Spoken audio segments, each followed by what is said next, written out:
Number five, I'm going to go with Rey Mysterio in the early 2000s. Now, if you remember Rey Mysterio in the early 2000s, you remember when he was on SmackDown, right when kind of the 619 started, he would come up from the ground and they would pop and he would fly out, fly up through the stage. And it was just one of the coolest things that you're ever going to see. If you've never seen any of these entrances before, I plead with you, go over to YouTube and check them out. But number five is definitely Rey Mysterio in the early 2000s on SmackDown, popping up from underneath the stage. It gets me every single time. Number four, The Shield. Roman Reigns, Dean Ambrose, Seth Rollins. When that music hit, people just started looking around because they knew that these guys weren't walking down the ramp. They weren't, going through gorilla. They were coming from somewhere in the crowd.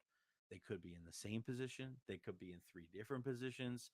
But listen, you even saw it at WrestleMania. At WrestleMania 40, Roman Reigns against Cody Rhodes.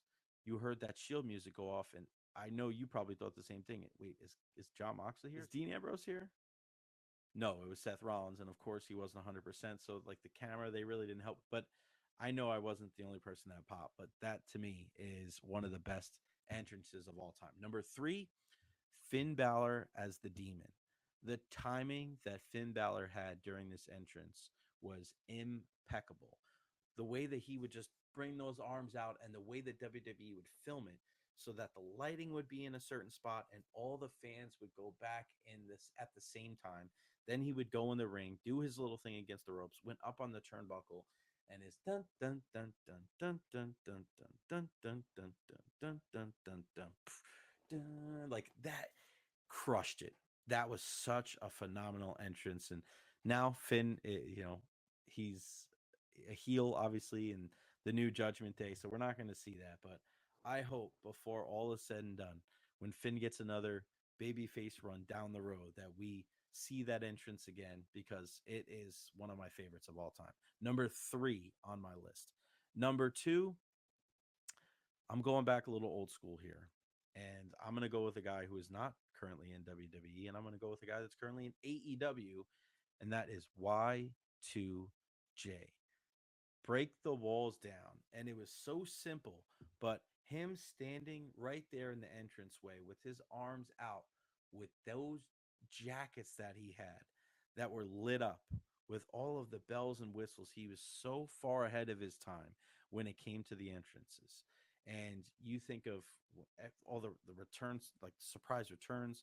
You think when he made his initial debut going up against The Rock, like that is just so iconic. The mix of whatever was on the Titantron with him, the way he presented himself, the true Ayatollah of rock and rolla. My second favorite entrance of all time in wrestling history is Y2J. Number one, I really don't think there's an argument here. I don't think that it's like, I think that this is not only my favorite, but I also think that this is the best. No doubt in my mind. And that is The Undertaker. You can't deny this. You can't, because there's multiple things about his entrance that still to this day, right? Goosebumps. It makes the hair on the back of your neck stand up.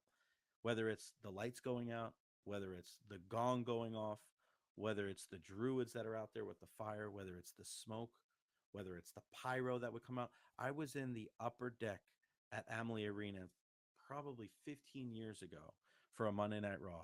And the flames went up when Undertaker came out, and I can feel the heat on my face. Incredible. He goes up to the steps, hands go up, the lights go on.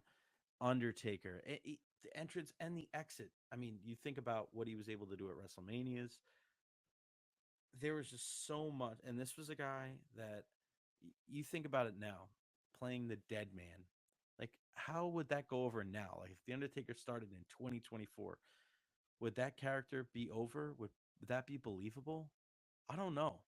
But he came in at such a perfect time, right there, debuted at the Survivor Series on Ted DiBiase's team, and he was able to kind of just tweak his character here and there. He goes back, he does the American Badass stuff, he does the Big Evil stuff, but eventually back to the Dead Man and the best character in wrestling history.